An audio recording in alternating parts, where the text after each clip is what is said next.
Boa noite, irmãos. Meu nome é Lucas Pedro, eu sou presbítero aqui na Igreja Presbiteriana do Flamboyant e eu vou conversar com vocês a respeito de um tema que tem sido muito presente na minha vida, eu tenho estudado há um tempo e antes de mais nada eu quero pedir para você abrir no livro de Ruth, aí na sua Bíblia ou no seu celular. A gente vai passar por alguns textos do livro de Ruth. Mas antes disso, eu vou falar sobre algo que não é bíblico. Eu vou falar sobre um aprendizado que eu tive que não é na Palavra de Deus. E depois a gente vai fazer uma comparação, não é transferir, fazer uma comparação desse ensino que é muito presente hoje em dia. Provavelmente você já encontrou livros sobre esse tema ou algum artigo na internet sobre esse tema. A gente vai fazer uma comparação dele com a Palavra de Deus. Como que a gente consegue conjugar esse ensino com a Palavra de Deus, talvez tendo que mudar algumas coisas nesse aprendizado. Bom, a gente vai falar sobre o verbo aceitar, sobre aceitação. Quando a gente fala sobre aceitação, a primeira coisa que vem na mente da gente é a aceitação do outro. Aceitar o seu chefe chato, aceitar a sua sogra, aceitar pessoas que são difíceis. Mas hoje a gente vai falar especificamente sobre a aceitação das circunstâncias, aceitação do contexto no qual a gente está.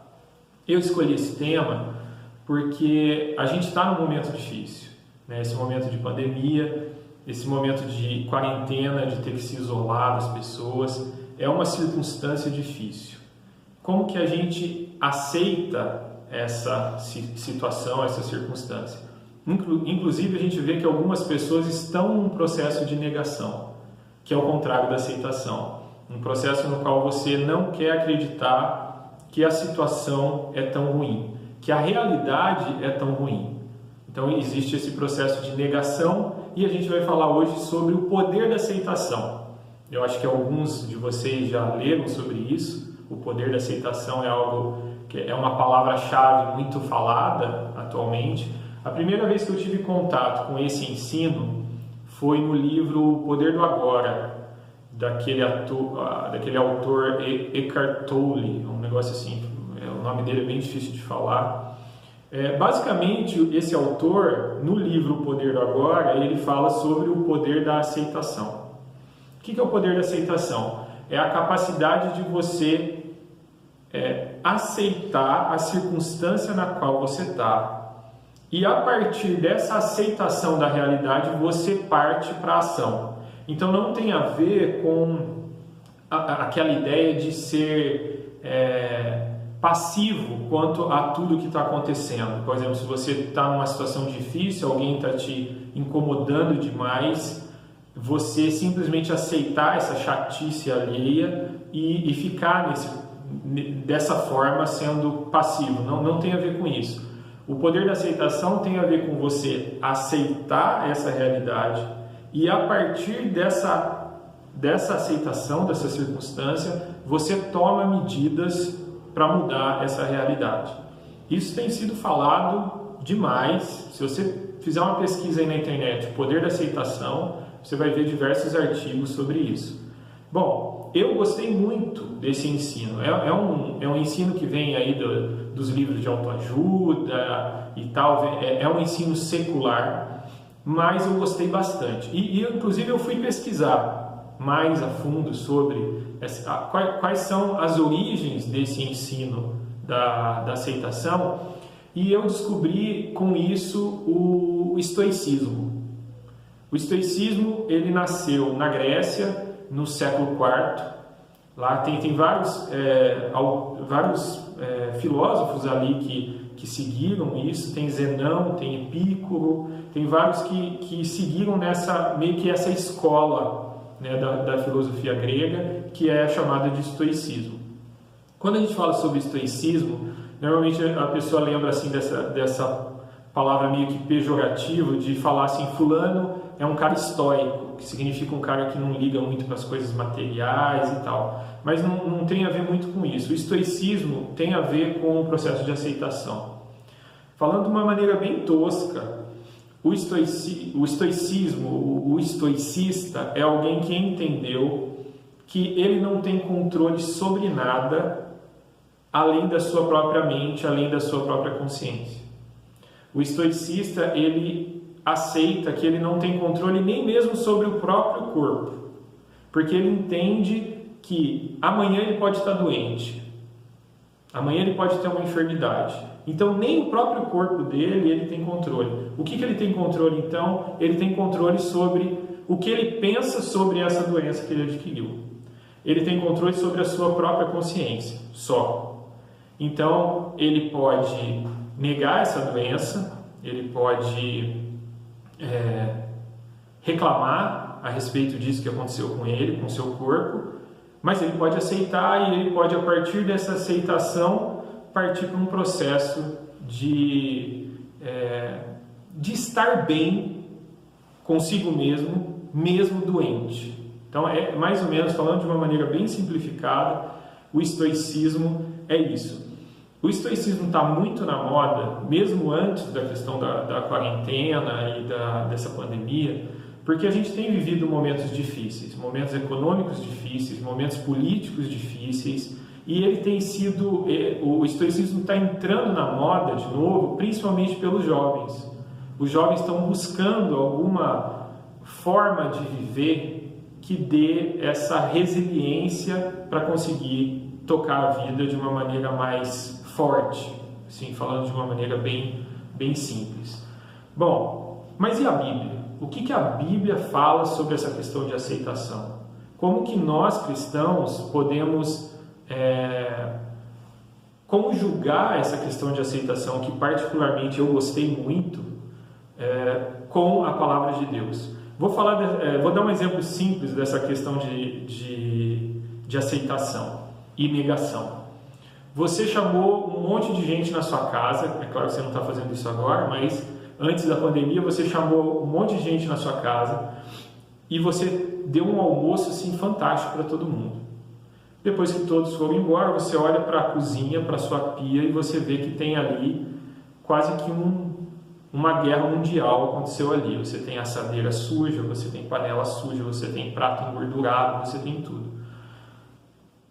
Quando você olha para aquilo e você não aceita que é você que vai ter que lavar aquilo, você entra num processo de negação, de reclamar ou de esperar para que alguém tome a decisão de lavar, que não seja você.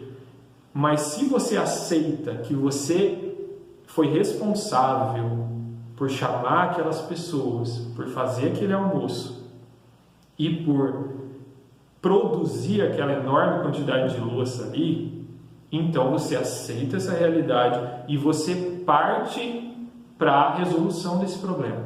Você tem ali uma louça imensa para lavar e você vai ficar um bom tempo ali lavando aquela louça. E vai ser legal? Não vai ser legal. Mas você aceita isso e toca em frente. Quando a gente fala da palavra de Deus, eu tenho um problema com relação à aceitação, principalmente do ponto de vista da aceitação daquilo que Deus reservou para a nossa vida. É um problema que surge, eu costumo chamar que é um problema colateral, né, de a gente crer na soberania de Deus. Nós, cristãos reformados, nós acreditamos que tudo está debaixo do guarda-chuva da soberania de Deus. Nada escapa da soberania de Deus. Mesmo a gente tendo autonomia, responsabilidade sobre os nossos atos, a gente crê que, em última instância, a circunstância de vida que nós estamos está debaixo da soberania de Deus. E aí a gente começa a entrar nessa questão da aceitação do ponto de vista bíblico. Eu vou pedir para vocês abrirem no texto de Ruth. Eu vou contar essa história brevemente, mas vou contar essa história do ponto de vista não de Ruth, mas do ponto de vista de Noemi, né, da sogra de Ruth. Então vamos lá. Ruth 1, do 1 ao 2. a gente vai entender um pouco aí do contexto no qual a família de Noemi se encontrava, que não era um contexto nada bom. Bom, na época dos juízes, tem lá a época bíblica que Israel foi controlado pelos juízes, né? Na época dos juízes houve fome na terra. Um homem de Belém de Judá, com a mulher e os 2 filhos, foi viver por algum tempo nas terras de Moabe. Então, eles saíram ali das terras ali de Israel, de Belém, e foram para uma terra que não era terra do povo de Israel, do povo de Deus, foram para Moabe. O homem chamava-se Elimeleque, sua mulher Noemi, e seus 2 filhos, Malom e Quilion, eram efrateus de Belém, de Judá. Chegaram a Moabe e lá ficaram. Então, aqui a gente já tem um processo de aceitação de realidade difícil. Eles estavam vivendo ali em Belém, ali nas terras ali do povo de Israel. Eles eram dali, mas ali houve uma grande fome, um período muito difícil. A partir dessa aceitação, dessa realidade, Elimeleque toma a decisão de pegar sua esposa Noemi e seus filhos e ir para Moabe. Percebam como a história parece ser muito mais uma história de Noemi do que uma história de Ruth, porque a história começa aqui ainda sem Ruth. Então a gente continua. Vamos lá, antes de ler eu quero contar o que aconteceu aqui. Bom, a maioria de vocês conhece essa história. Noemi e Elimeleque vão para Moabe, e o que acontece é que Elimeleque morre. A Bíblia não explica como ele morre, se foi doença, se foi um acidente, se foi um incidente, não explica nada disso. Mas o fato é que o marido de Noemi morre. Bom, ela já fica viúva, né? Ela fica viúva. Uma mulher viúva naquele contexto é totalmente diferente de uma mulher viúva hoje, que a mulher tem autonomia para trabalhar, para ganhar seu dinheiro. Não, ela estava quase ali numa situação de total dependência, né? Por seu marido ter morrido, mas ela tinha seus 2 filhos, Malom e Quilion. Acontece que esses 2 filhos casaram com 2 moabitas. Eles se casaram e também morreram. Então a situação ficou muito difícil ali, a circunstância toda ali ficou muito difícil para aquelas 3 mulheres. São 3 viúvas vivendo numa época onde uma mulher viúva não tem condições nenhuma de tocar a sua própria vida. Elas precisavam de o que naquela época, a gente vai ver mais para frente, chama-se de um resgatador, né? Algum homem que assumisse o cuidado, o sustento da vida daquelas mulheres. Esse é o contexto dessas 3 viúvas. Então a gente vai ler agora Ruth 1, versículo 12 e 13. Vamos lá. Noemi falando com as 2 noras. Voltem, minhas filhas, vão, estou velha demais para ter outro marido, e mesmo que eu pensasse que ainda há esperança para mim, ainda que eu me casasse esta noite e depois desse à luz filhos, iriam vocês esperar até que eles crescessem? Ficariam sem se casar à espera deles? De jeito nenhum, minhas filhas, para mim é mais amargo do que para vocês. Preste atenção nesse final dessa fala de Noemi. Pois a mão do Senhor voltou-se contra mim. Olha só, olha a aceitação da realidade que Noemi tem aqui. Então, nesse contexto aqui, a Noemi decide voltar para Israel, decide voltar para sua cidade de origem, para Belém, só que ela não quer que as noras dela voltem também, que sigam com ela. Ela quer que essas mulheres fiquem lá, para que elas casem de novo com outro moabita ali e tenham uma vida ali, um sustento, né? Por quê? Porque ela considera que a mão do Senhor voltou-se contra ela, especificamente contra ela. A Noemi aqui tem uma aceitação da realidade. E antes que a gente critique Noemi por essa frase, a gente precisa entender que ela perdeu o marido e perdeu os 2 filhos. Quem perde filhos, especialmente filhos, sabe como é difícil aceitar essa realidade. Acho até que é mais difícil para quem tem fé. Porque para quem não tem fé, para quem é ateu, a aceitação da realidade tem a ver com o acaso. Por acaso, os seus filhos morreram. Mas não é essa a cosmovisão, aqui a teologia de Noemi. Na teologia de Noemi, foi a mão do Senhor que voltou-se contra ela. Então, é difícil a aceitação, mas biblicamente correta. Por quê? Porque Noemi sabe que em última instância,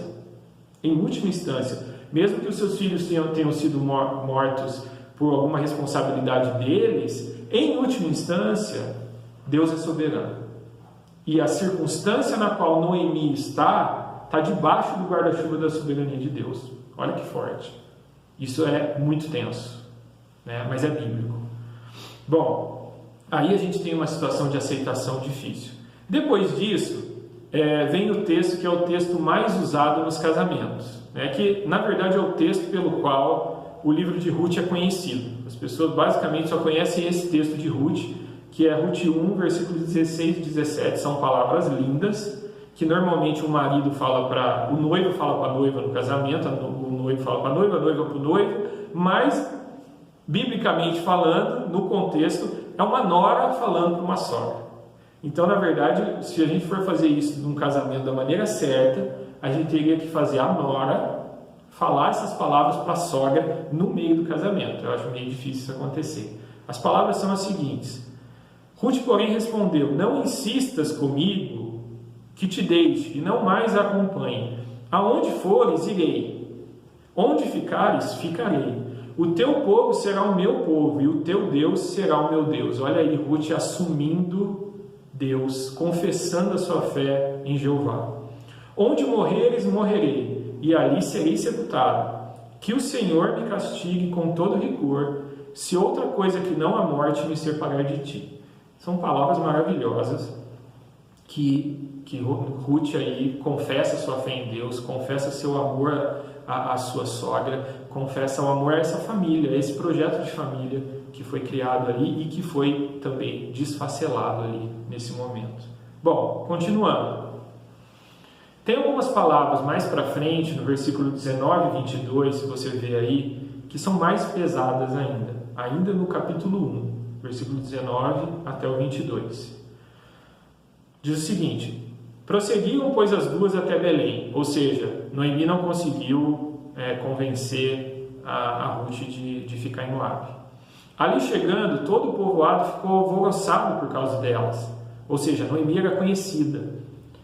E as mulheres perguntaram: será que é Noemi? Perguntavam as mulheres. Mas ela respondeu: não me chamem de Noemi, chamem-me de Mara, pois o Todo-Poderoso tornou a minha vida muito amarga. Eu vou repetir: o Todo-Poderoso tornou a minha vida muito amarga. De mãos cheias eu parti, mas de mãos vazias o Senhor me trouxe de volta. Porque me chamam Noemi? O Senhor colocou-se contra mim. O Senhor colocou-se contra mim. O Todo-Poderoso me trouxe desgraça. Foi assim que Noemi voltou das terras de Moabe com sua nora Ruth, a Moabita. Ela chegava a Belém no início da colheita da cevada. Olha que coisa, olha que texto pesado que a gente acabou de ler.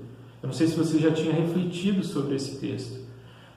Existe aqui uma clássica aceitação estoica da realidade. Deus, do ponto de vista de um estoico, ele não falaria Deus. Um estoico falaria uma força maior, um ser que é impessoal, ou o próprio acaso me trouxe desgraça, amargou a minha vida. E eu aceito essa realidade. Tanto que eu aceito essa realidade que eu quero que vocês não me chamem mais de Noemi. Eu quero que vocês me chamem de amarga, porque eu sou uma pessoa que me tornei amarga, que fui transformada em uma pessoa amarga. Olha como é pesado isso. Porém, uma coisa que você percebe é que não existe revolta contra Deus. Não existe reclamação. Não existe apostasia. Noemi não apostata da fé. não abandona a fé, não se torna uma pessoa indignada com toda a fé ali do povo dela. Ela continua crendo que foi Deus que trouxe aquela circunstância para ela, mas aceita isso. Certo? Essa é uma realidade que a gente entende ali da vida de Noemi. Esse é o contexto. É a partir daqui que a gente percebe como a aceitação do ponto de vista do cristão, do ponto de vista da Bíblia, é diferente da aceitação histórica. E a gente vai ver aqui em Ruth, capítulo 2, abram aí em Ruth, capítulo 2, versículo 3. Diz o seguinte: aqui elas já estão aqui instaladas em Belém, já estão instaladas ali na terra, e Ruth vai trabalhar. Na verdade, uma mulher naquele contexto não conseguia trabalhar. O que a mulher fazia? A mulher ia para alguma colheita que estava acontecendo, ali no caso estava acontecendo uma colheita de cevada, ela ia ali para aquela colheita e ela pegava os restos. Ela colhia algumas coisas que os trabalhadores daquele senhor, daquela terra, deixavam os órfãos e as viúvas pegar. Essa é a situação do órfão e da viúva naquele contexto. Então, ela não podia chegar ali naquela fazenda, naquela terra e falar: eu quero trabalhar, você me paga tanto por dia, quanto você paga. Não, a mulher não tinha esse direito. Ela chegava no lugar e ela tinha o direito pela lei mosaica, de pegar alguns restos ali, algumas coisas para subsistência dela. Isso ela tinha, graças à lei mosaica, à lei de Deus, ela tinha esse direito social, assistencial, de pegar alguma coisa ali para o sustento dela e da sua família. Essa é a situação da mulher. Bom, o que acontece com Ruth? Vou ler aqui. Então ela foi e começou a recolher espigas atrás dos ceifeiros, dos trabalhadores. Por acaso, entrou justamente na parte da plantação que pertencia a Boaz, que era do clã de Elimeleque. Existe aqui o que eu gosto de chamar de casualidade silenciosa de Deus. Isso é uma das coisas que eu gosto muito no livro de Ruth. Em nenhum momento do livro de Ruth você tem um relato do tipo assim: Deus falou para fulano de tal. Eu sou o Senhor, tal. A gente vê isso em diversos textos no Velho Testamento. Mas no livro de Ruth, a manifestação, a presença de Deus acontece exatamente como acontece hoje em dia na nossa vida, através de uma casualidade silenciosa. E é justamente isso que acontece aqui. Por acaso, inclusive eu fiz uma pesquisa em algumas versões, na versão Almeida Corrigida, que é uma versão mais antiga, está a palavra sorte, que hoje em dia eles tiram das versões bíblicas por achar um termo meio complicado para deixar na Bíblia e tal, mas eu particularmente não tenho problema nenhum com isso, porque Deus é soberano inclusive sobre a sorte, né? E o que acontece aqui é que, por sorte, por uma casualidade, a Ruth vai exatamente nas terras de Boaz. E quem é Boaz? Vamos ver mais para frente. Bom, aqui tem uma coisa interessante, antes da gente ver quem é Boaz. No capítulo 2, versículo 11 e 12, repare aqui nas palavras de Boaz quando se encontra com Ruth. Diz o seguinte: Boaz respondeu: contaram-me tudo o que você tem feito por sua sogra, depois que você perdeu o marido, como deixou seu pai, sua mãe e sua terra natal para viver com um povo que pouco conhecia. Então, a fama daquelas palavras de Ruth a Noemi já tinha se espalhado por toda aquela cidade, da fidelidade dela à sogra. E Boaz diz mais ainda: o Senhor lhe retribua o que você tem feito, que você seja ricamente recompensada pelo Senhor, o Deus de Israel, preste atenção aqui, sob cujas asas você veio buscar refúgio. O que Boaz está afirmando aqui é que Ruth e Noemi não veio buscar refúgio numa cidade onde tinha comida. Ruth e Noemi não vieram buscar refúgio nas terras de Boaz. Em última instância, Ruth e Noemi vieram buscar refúgio nas asas do Senhor. Olha que lindo isso. É uma declaração de Boaz. Bom, e quem é Boaz? está lá em Ruth 2, versículo 20. Quando Ruth conversa com Noemi sobre o que tinha acontecido, Noemi começa a perceber a graça de Deus. E aí vem a diferença da aceitação estoica para a aceitação do fiel, do crente. Noemi exclamou: seja ele, Boaz, abençoado pelo Senhor, que não deixa de ser leal e bondoso com os vivos e com os mortos. Sem dúvida nenhuma, aqui Noemi está falando do seu marido e dos seus 2 filhos. Ela está falando que o Senhor não deixa de ser bondoso com os vivos e com os mortos. Essa mulher que se considerava amarga, essa mulher que se considerava, desculpe a palavra forte, mas desgraçada, ela começa a perceber que Deus ainda olha para ela. E ela diz assim, e acrescentou: aquele homem, Boaz, é nosso parente, é um dos nossos resgatadores. Olha que coisa linda. A casualidade silenciosa de Deus levou Ruth para um dos homens que poderia, por direito, resgatar Noemi e Ruth e dar para elas de novo um lar, sustento, condições de não ser molestada por outros homens mal intencionados, que era muito comum, né? Percebe como a esperança volta a pairar sobre a vida dessa mulher que se considera amarga e aceita essa circunstância. Bom, e aí a gente vai para o capítulo 4, lá para o final do livro de Ruth. Tem toda uma história ali, um processo no qual Boaz faz tudo certinho, Noemi orienta Ruth, Boaz faz tudo certinho porque existe um outro resgatador também. É até engraçado, estudando o livro de Ruth, eu aconselho que você estude, que esse outro resgatador, além de Boaz, ele não aceita resgatar Ruth porque tinha que resgatar Noemi, a sogra também. Ele não queria a sogra, ele queria só a Ruth e as terras do marido de Noemi, mas ele não aceitou pegar a senhorinha Noemi. Bom, graças a Deus, porque Boaz então resgata Noemi, resgata Ruth e resgata as terras de Elimeleque também. É muito bonita essa história, né? E aí tem aqui o relato no final do livro. Ruth 4, a partir do versículo 13. Boaz casou-se com Ruth e ela se tornou sua mulher. Boaz a possuiu e o Senhor concedeu que ela engravidasse e desse à luz um filho. As mulheres, aquelas mulheres que que Noemi tinha falado para elas chamarem ela de amarga, de Mara, essas mulheres ali que estavam em volta de Noemi disseram o seguinte: louvado seja o Senhor que hoje não a deixou sem resgatador. Que o seu nome, o nome de Noemi, seja celebrado em Israel.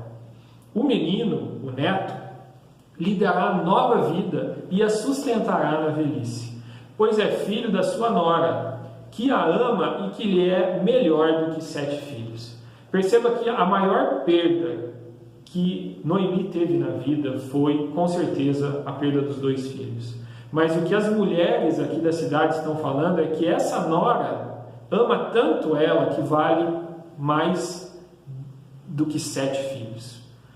Versículo 16. Noemi pôs o menino no colo e passou a cuidar dele. As mulheres da vizinhança celebraram o seu nome e disseram: Noemi tem um filho. E lhe deram o nome de Obed. Este foi o pai de Jessé, pai de Davi. Então, irmãos, vocês percebem aqui a diferença clara entre a aceitação estoica, solitária e pessimista e a aceitação que a gente pode ter do ponto de vista bíblico. A aceitação do ponto de vista bíblico é que mesmo em situações difíceis, mesmo em situações que são quase insuportáveis para a gente pode aceitar. E mais do que isso, a gente deve crer e deve ter a esperança que Deus não está distante de nós. Ele não é desinteressado sobre as nossas vidas. Ele tem interesse, ele está construindo algo na jornada da nossa vida. Então essa mensagem é para você para que você entenda e fixe 2 pontos importantes. A aceitação é sim algo poderoso. Aceitar a circunstância na qual a gente está, seja ela boa, seja ela ruim, seja ela péssima, é algo muito poderoso. Porque é a partir da aceitação que a gente parte para as tomadas de decisões mais sábias. Outra aceitação que a gente precisa ter é a aceitação de que Deus é soberano sobre todos os acontecimentos da nossa vida. Nós temos responsabilidade sobre nossos atos, mas em última instância Deus é soberano sobre as circunstâncias nas nossas vidas. E por último, Deus cuida da sua vida. Deus está cuidando das suas vidas. Deus é leal à sua vida. Deus tem carinho pela sua vida. Você está debaixo das asas do Senhor. Como Noemi estava debaixo das asas do Senhor. Como Ruth estava debaixo das asas do Senhor. Creia nisso. Eu gostaria de falar um pouco, para terminar, sobre essa situação que nós estamos vivendo da pandemia. Eu li um relato há poucos dias de uma enfermeira no Hospital das Clínicas em São Paulo, falando que um dos momentos mais difíceis para a enfermagem é quando eles têm que chegar para a pessoa que está ali acometida pelo Covid e tem que falar para ela que vai entubar, porque não tem condições mais dela ficar respirando sem equipamento. Esse momento é difícil porque o paciente normalmente pede para fazer uma ligação para a família, que já está distante. Essa pessoa está sozinha. Essa pessoa está sozinha, tendo que aceitar uma circunstância difícil na qual ela não sabe se vai voltar a acordar. E a família não pode se aproximar dela. E a família não pode se aproximar dela mesmo se ela morrer. Olha que circunstância. Mas mesmo assim, nós cristãos precisamos entender que nesse momento o cristão não está sozinho.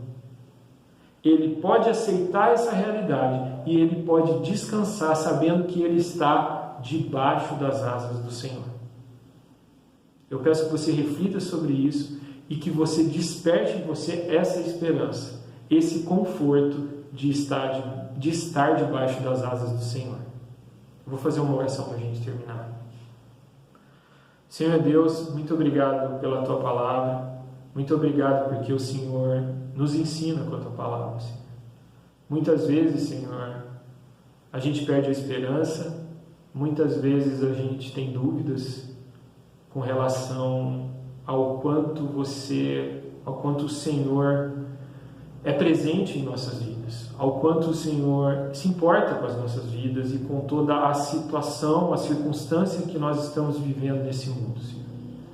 Mas eu lhe agradeço pela Tua Palavra, Senhor. Eu lhe agradeço porque a Tua Palavra vem nos ensinar que o Senhor está presente, que o Senhor é amoroso, que o Senhor se importa com a gente, que nós estamos debaixo das Tuas asas, mesmo que o pior aconteça com as nossas vidas, Senhor. Nós estamos debaixo da Tua soberania, nós estamos debaixo do Teu amor. Mais uma vez, Senhor, eu te agradeço pela Tua Palavra e que essa verdade fique firme, Senhor, na mente dos nossos irmãos. Em nome de Jesus, amém.